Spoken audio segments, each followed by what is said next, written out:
Pai, que nem ele venha entender, ó Pai. Pai querido, mas que o Senhor venha falar, Senhor, aquilo que o Senhor tem para falar conosco. Não aquilo que nós queremos ouvir, ó Pai. Sim, aquilo que o Senhor tem para falar com o teu povo. Pai querido, seja mel ou seja fel, Senhor. Mas vai ser feita a tua vontade e o teu querer, Senhor. Pai querido, unge, Senhor, o teu filho, a família do teu filho, Senhor. O ministério dele, Senhor, venha prosperar cada dia mais e mais, Senhor. Em nome de Jesus, graças a Deus. Glória a Deus. A paz do Senhor, meus irmãos, amém? Glória a Deus, aleluia. Queria desde já agradecer a confiabilidade ao nosso pastor Marcelo por emprestar o seu altar para poder ministrar a poderosa palavra nesta noite. Glória a Deus. Bem, já que de antemão, irmãos, primeiro livro do profeta Samuel, capítulo 1, verso 3. Acompanha comigo só o 3, porque eu vou ler alguns versículos alternados e vocês não vão conseguir acompanhar. Então,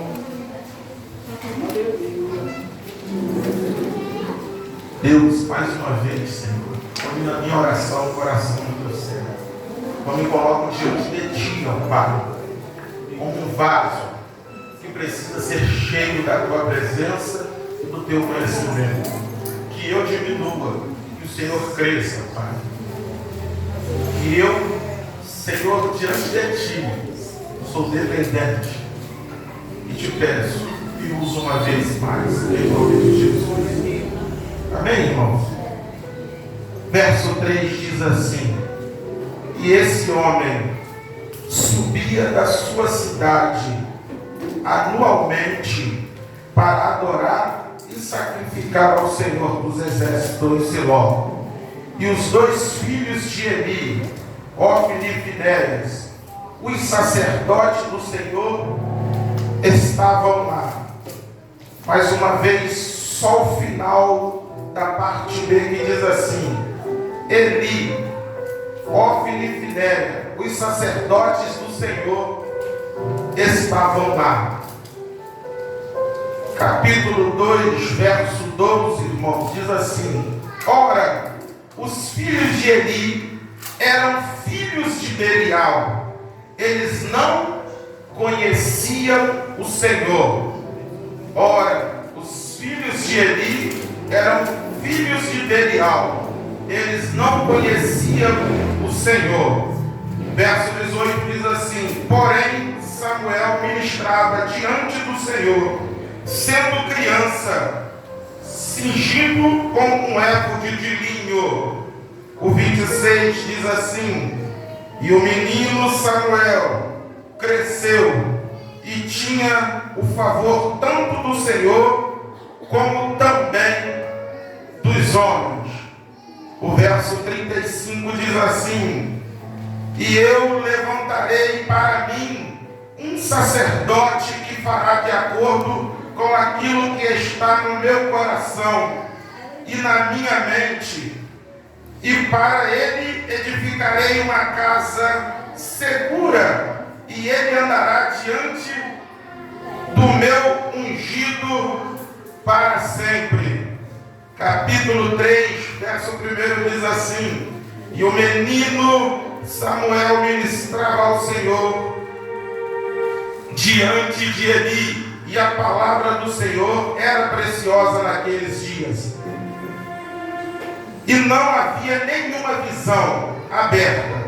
E sucedeu que naqueles dias, quando Eli estava deitado em seu lugar, e os seus olhos começavam a ficar tão turvos que ele não conseguia mais enxergar. E antes da lâmpada de Deus se apagar no templo do Senhor, onde estava a arca de Deus, e Samuel estava deitado para dormir. E o Senhor chamou a Samuel, e ele respondeu: eis-me aqui. Pode se sentar aqui. Glória a Deus. Glória a Deus, aleluia. Eu Irmãos, eu quero chamar a atenção da igreja, porque o livro de Samuel é um livro muito marcante, é um livro muito impactante. Por que ele é um livro impactante? Porque quando se acaba esse período de juízes, Sansão vai morrer. E começa agora o primeiro livro de Samuel.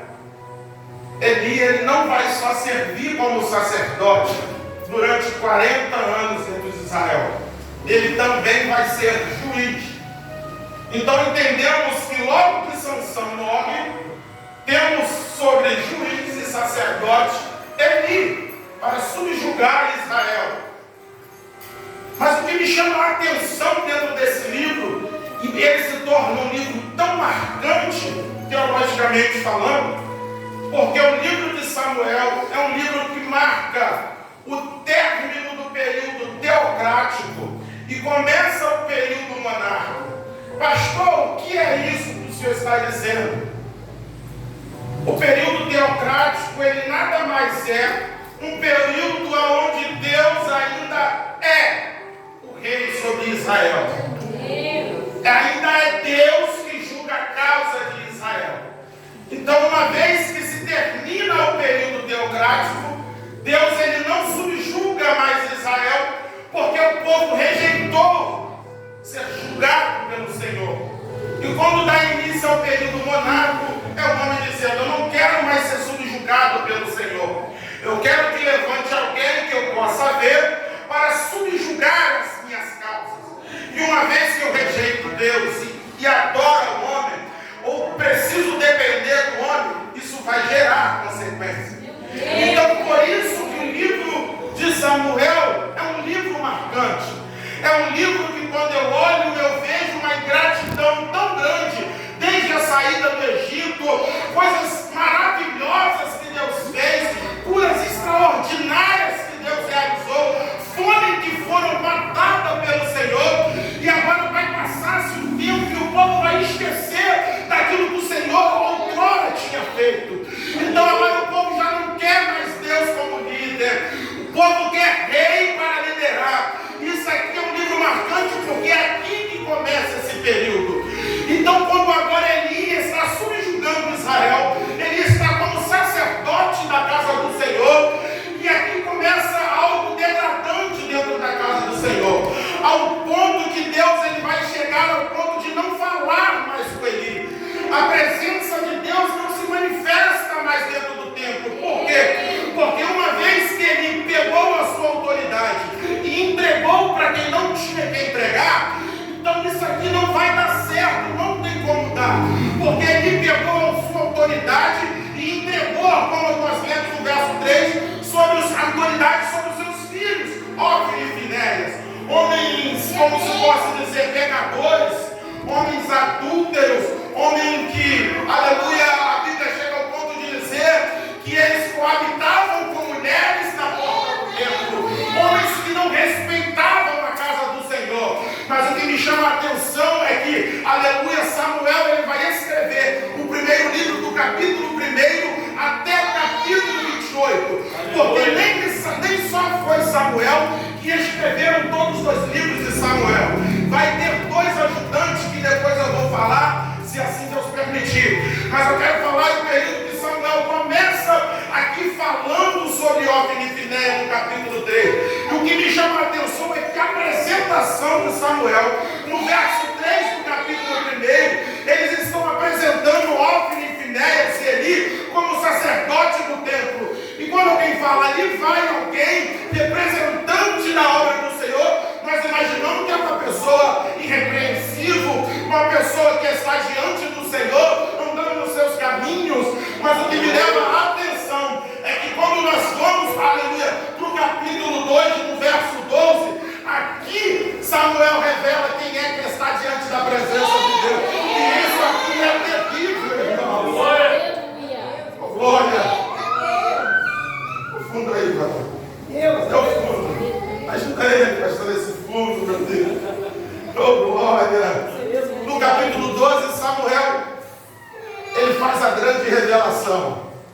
Ofni e Finéias eram filhos de Belial. Oh glória! Oh meu Deus! É alguém que está tendo uma visão do céu e entendendo que nem todo mundo que está no recinto serve o mesmo. Oh, vai apertar, mas eu vou falar.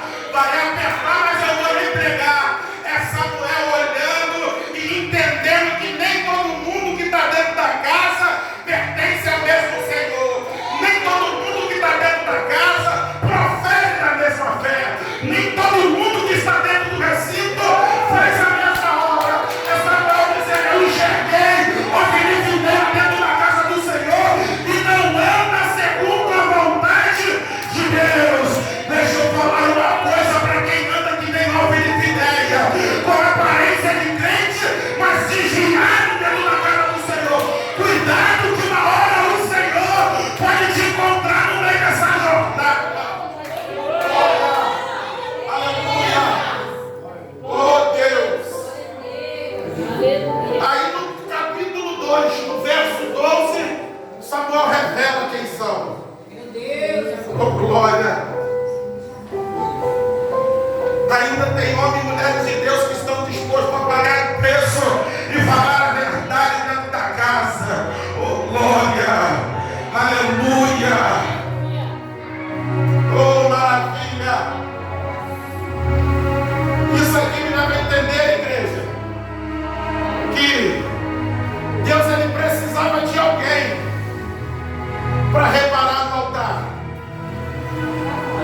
Deus precisava de alguém, pastor Marcelo, para reparar o altar. Porque o próprio Samuel diz que chegou um ponto que Deus não falava e nem entregava mais visão dentro da igreja. É Deus olhando e falando: eu vou deixar vocês fazerem o que vocês querem, mas eu não falo com crente rebelde. Eu não entrego profecia para quem não está enquadrado naquilo que eu quero. Eu não vou falar enquanto não se posicionar. Mas, oh glória, enquanto tiver Samuel dentro da casa, aleluia, Deus não vai se calar. Deus precisa de Samuel na casa. Deus precisa de Samuel na casa para falar que ainda o evangelho não virou bagunça.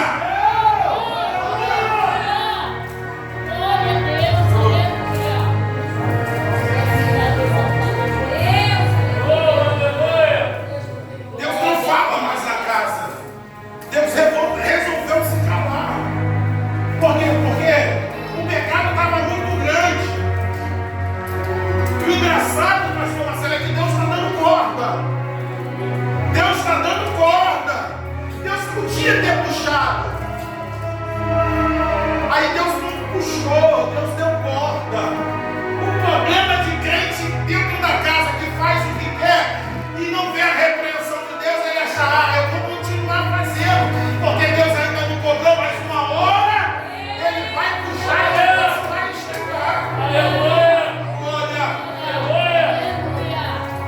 Deus resolveu não falar mais dentro do templo.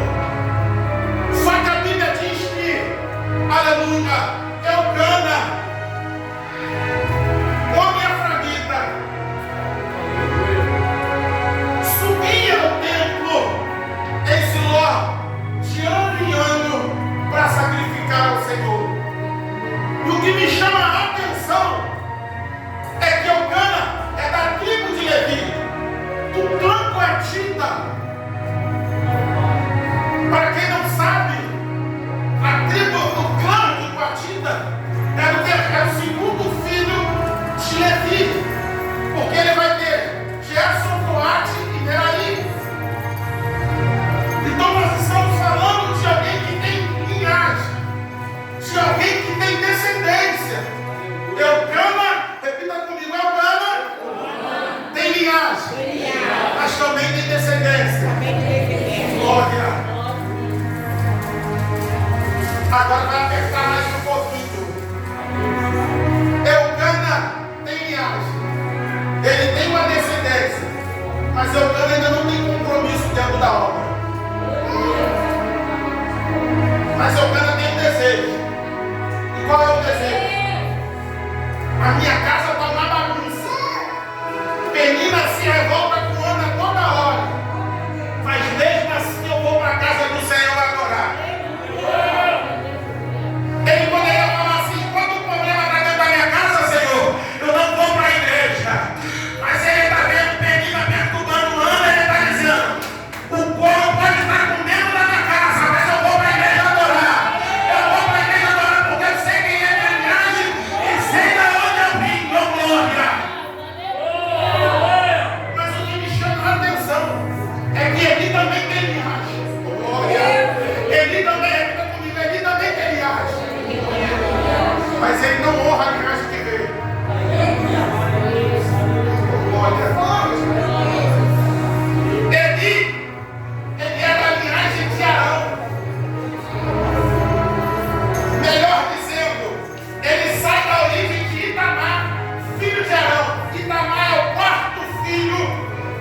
falar uma coisa, Rodrigo.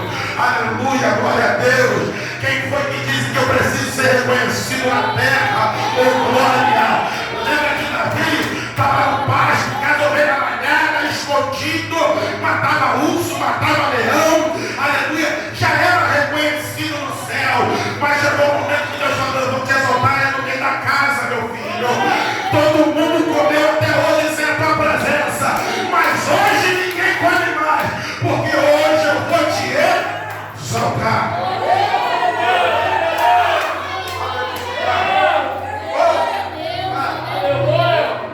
Deus precisava consertar a casa.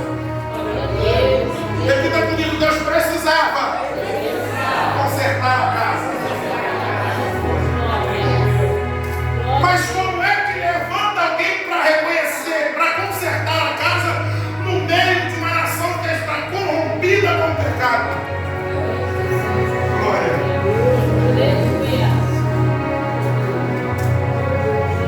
Deus precisava de uma pessoa para colocar dentro da casa, para mudar a casa. Você vê que não precisava de 2, de 3, de 4, de 5. Deus nunca precisou de multidão. Deus só precisa de crente obediente com disposição para obedecer aquilo que Ele determina e fazer aquilo que Ele ordenou. Deus precisava levantar alguém. Deus precisava. Aqui fica o mocotó da palavra. Aqui fica o tutano. Deus precisava. E o que vai me chamar a atenção é que Deus vai usar a dor. Deus vai usar a humilhação de uma mulher para gerar aquilo que Ele precisava para mudar uma história. Toda dor, todo sofrimento, toda angústia, ela tem um propósito diante do Senhor. De repente você entrou por essas portas dizendo: hoje vai ser o meu último culto. Eu já não aguento mais passar essas humilhações que eu venho passando. Eu já não suporto mais viver o que eu venho vivenciando. Senhor, eu vou parar. Eu entrei aqui hoje, mas sem força para poder amanhã continuar. Deixa eu te falar uma coisa. Deus está usando esse sofrimento, essa angústia, para gerar algo, aleluia, que é necessário na minha e na tua vida.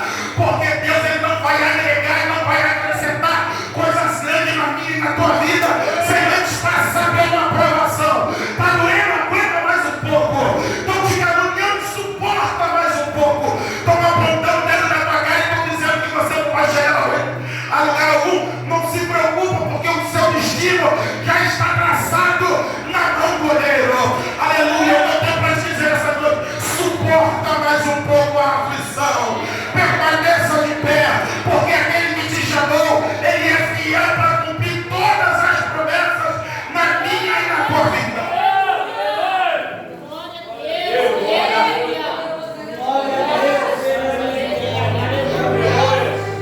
Deus precisava levantar alguém. Isso aqui Deus me revelou hoje, isso mudou a minha mente. Mexeu com o meu intelecto. Eu fiquei: Senhor, Eli entregou o ministério a seus filhos. Os filhos de Eli corromperam a casa do Senhor. Só que o amor de Eli estava mais nos filhos do que na obra, ao ponto de não repreender os filhos diante do Senhor. A Bíblia diz que Deus manda um profeta repreender ele. Ele não repreende os filhos. Aí vem o julgamento de Deus. E Deus fala para ele: ninguém da tua casa vai permanecer vivo. E eu só não vou cortar todos os descendentes, porque eu fiz uma promessa. Mas deixa eu te falar uma coisa, Eli. Eu dei corda até hoje. Mas eu vou te dizer uma coisa: no dia que morrer o teu filho, não vai morrer só um, vai morrer os dois. Oh, glória a Deus. Quando Deus puxa, oh, glória. Aí, Deus precisava de uma pessoa para mudar o que estava errado dentro do templo. Deus está olhando no céu e está usando Penina como instrumento para gerar uma coisa que estava adormecida na vida de Ana. Porque tem gente que só busca assim, irmão. Tem crente que entra dentro da casa do Senhor mudo e sai mais mudo ainda. Tem gente que sai de casa para vir para a igreja e fala, vou adorar ao Senhor. Eu nunca vi ninguém adorar de boca fechada. Se você sai da sua casa e entra dentro do culto e diz que adorou de boca fechada, eu vim aqui para te falar que é mentira. Ninguém adora de boca fechada. Oh, glória! Ninguém adora de boca fechada num culto como esse. É isso que Satanás ele quer. Cegar o seu entendimento para que você entre mudo e saia calado. E Deus não vai derramar aquilo que ele derramou, porque você não clamou o nome do Senhor. Ó, Deus olha no céu e está vendo. Opa! Ana, Penina e Eucana. De tempo em tempo, só deu tempo para adorar o Senhor. Só que Penina entra no templo, em vez de adorar, está zombando de quem está fraco dentro da casa. Vou pegar isso aqui. Tem Penina nos tempos de hoje, que vem para um culto como esse, em vez de tomar conta da sua vida e adorar a Deus, vem para estar olhando um crente que está com problema diante do Senhor. Cuidado, Penina, que Deus vai te pegar dentro da casa. Ou você muda a atitude diante do Senhor, oh glória, oh Deus te pega. Glória. Penina está dentro da igreja, mas está zombando. Deus está olhando, acabou mais um ano, sobe. E Penina está dentro do templo, o tempo todo calado, subiu, mudou. Nada aconteceu. Só que a Bíblia diz que foi de tempo em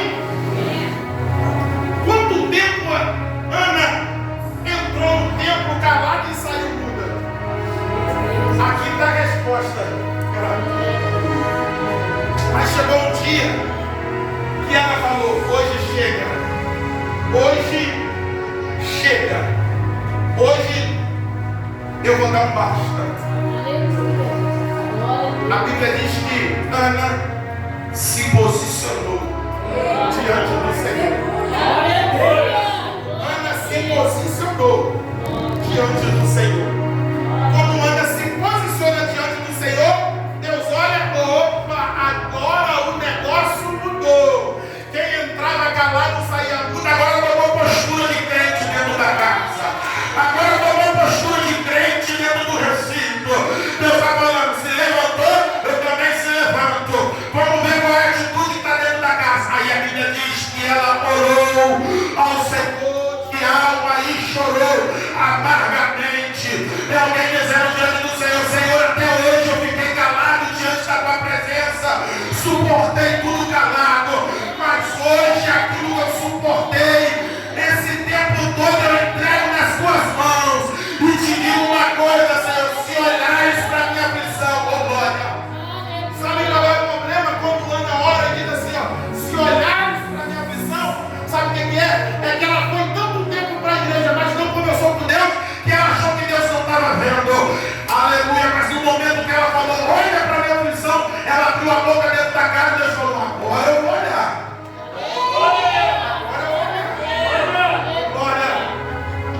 Você pode aprender nessa aplicação que quem muda a sua história diante da tua jornada é você mesmo. Deus ele não vai fazer por você se você não se posicionar diante daquilo que Ele quer para a sua vida. Ana subiu e desceu diversas vezes e Deus não se manifestou na vida dela. Mas quando ela se posicionou e falou, se olhares para a aflição da tua vida, ela dizendo, Senhor, olha para a minha dor.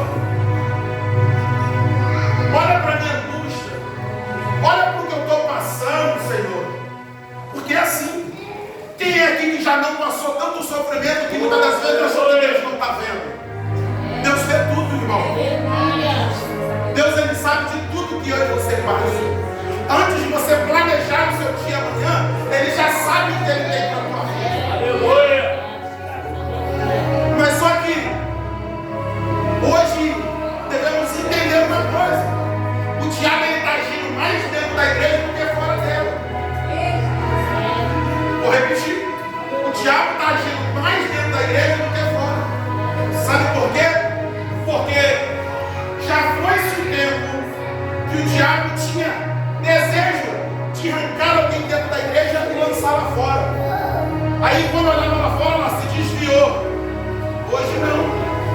Hoje tem mais crente desviado dentro da casa do que quem saiu dela. Tem mais crente desviado dentro da casa do que quem saiu dela. E deixa eu te falar uma coisa para você entender. Aquele que tomou a coragem de sair da presença do Senhor e foi lá para fora, a misericórdia de Deus vai acompanhando. Porque a minha Bíblia me ensina que o princípio da sabedoria é ao temor ao Senhor. Então quem fala que não suportou a dor do Evangelho e foi lá para fora, resolveu não brincar com Deus e falou: Senhor, não entre, Deus não força ninguém a servir Ele. Então a misericórdia de Deus vai acompanhando. Mas aquele que fica se escondendo dentro do Evangelho, eu não vou desviar não, sabe por quê? Porque vão falar da minha vida. Está mais preocupado do que vão falar da vida dele, do que como ele se porta diante da presença do Senhor. Eu vou falar, irmão. Eu vou falar. Tem muita gente que está mais preocupado em que o outro vai falar do que Deus pensa a respeito dele. Aí fala: eu não vou sair da igreja. Deixa eu te falar uma coisa: de repente você está dentro da igreja igual Eli, em Ofni e Finéia, distante de Deus, até dentro da casa, mas longe do olheiro, até dentro da casa, mas fora da vontade de Deus. Está brincando, irmão? Está brincando? Rapaz, sabe o que acontece? Hoje nós estamos vivendo uma geração de muito podcast. Tem muito crente olhando o podcast. Eu vi um pregador aí, que eu não vou falar o nome, que é conhecido, acho que um montão de gente viu, ele falando que se alguém pula na casa dele, ele dá tiro. É isso, irmão. Ainda tem crente Pedro dentro da casa que ainda anda armado, porque Pedro andou com Jesus, mas não era convertido. A conversão veio depois. Aquele que está em Cristo Jesus, nova criatura é. Nova. Aí Paulo escreve a carta aos Gálatas e diz: não vivo mais eu, mas Cristo vive em mim. Glória. Glória a Deus, aleluia. Aí sabe o que acontece? Deus olhou o posicionamento de Joana dentro da casa. Aí Deus falou: agora eu vou trabalhar na vida dela. Aleluia. Presta atenção em quem sabe se posicionar diante do Senhor. Porque quem entende um pouco da cultura judaica, quem gosta de estudar, vai entender que dentro da cultura judaica, uma mulher que não dá filho, ela é tida como figueira amaldiçoada ou amaldiçoada. Então todo mundo que por onde passa, vê uma mulher que tem o seu esposo, não tem filho, ali fala: ali vai uma mulher que tem uma maldição. E a pessoa atribui aquela maldição a Deus que a amaldiçoou. Então isso aqui me leva a entender, pastor Marcelo, que o desespero de Ana é tão grande, que ela só não é a fruta que Penina tem. É o peso que ela carrega daquilo que olham para ela e dizem: ali vai alguém amaldiçoada por Deus. Glória. Oh, glória. O sofrimento dela é em dobro. O sofrimento dela é em dobro. Por quê? Porque ela só não é zombada por Penina, mas ela tem o título de amaldiçoada por Deus.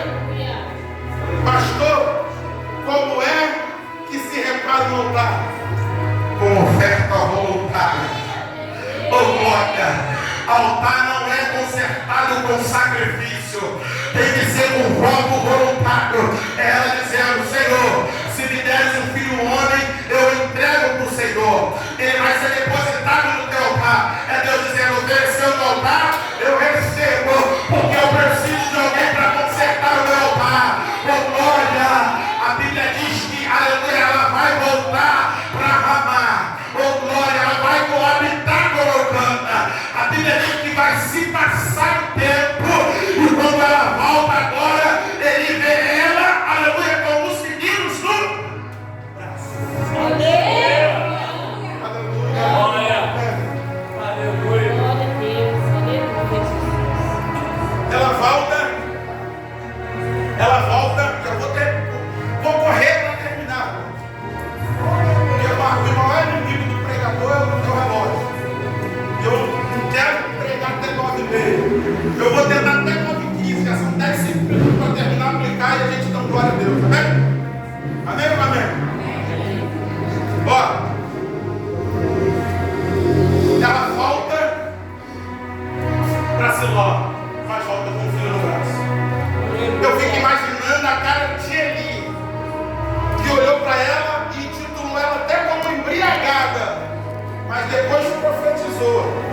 Foi a última profecia, repita comigo, a última vez que ele profetizou sendo usado por Deus. Oh, glória! Aí ele profetizou, ela concebeu, ela volta. Voltou para cumprir o que falou com? Tem muita gente que não volta para cumprir o que falou com Deus. Está inquieto com Deus. Ô irmão, deva o homem, mas não deva a Deus. Deva o homem, mas não deva a Deus. Porque eu aprendi uma coisa: da mão do diabo Deus te tira, mas da mão de Deus ninguém te tira. Ô glória! Ela voltou. Aí ela diz assim: ó, vamos conjecturar. Deixa eu ficar com ele só mais um pouquinho. Deixa eu curtir o menino só mais um pouquinho. Mas ele vai voltar para consertar o que está errado. Ele vai voltar para consertar o que está errado. Aí a Bíblia diz que ela volta. Passam 5 anos. O menino vai voltar. Aleluia. Eu fico imaginando a cara de Ana tendo que chegar no templo e entregar o filho. Deus não acrescenta dores, não. Quando ela entrega o menino, aí Deus fala para ela assim: ó, vai conceder de novo. Hoje eu vou falar para você: o céu não deve nada para ninguém. O céu não deve nada para ninguém. Eu nunca vi ninguém depositar no altar e o altar não devolver em dobro, irmão. Eu nunca vi, aleluia, eu nunca vi o altar dever ninguém. Aí a Bíblia diz que ela volta para Siló, ela volta para Ramá. O filho ficou em Siló, mas o filho ficou aonde? Dentro do... Aí isso aqui vai para alguém que inventa desculpa, que não assume a culpa dos seus erros. Samuel está dentro do templo. O templo está todo bagunçado. O templo está todo bagunçado. Samuel está crescendo no templo, mas não se mistura com a bagunça. Samuel está crescendo no meio do pecado, mas Samuel não peca. Oh glória! Samuel está crescendo no meio do roubo, porque homem de filho era ladrão, roubava o Senhor, mas Samuel não rouba o Senhor. E a Bíblia diz que Samuel, aos 5 anos, ele foi o primeiro que ministrava diante do Senhor. O menino vai crescer diante do Senhor, e coisa boa é crescer diante do Senhor. Oh glória! Aleluia! Deixa eu te falar, Deus vai te colocar em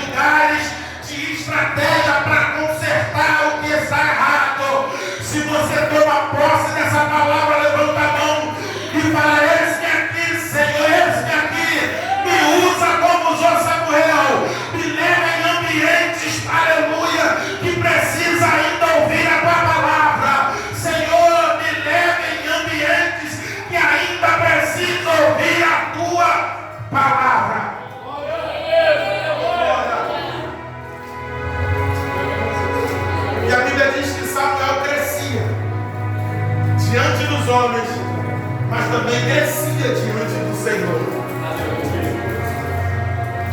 E o problema não é quando você nasce.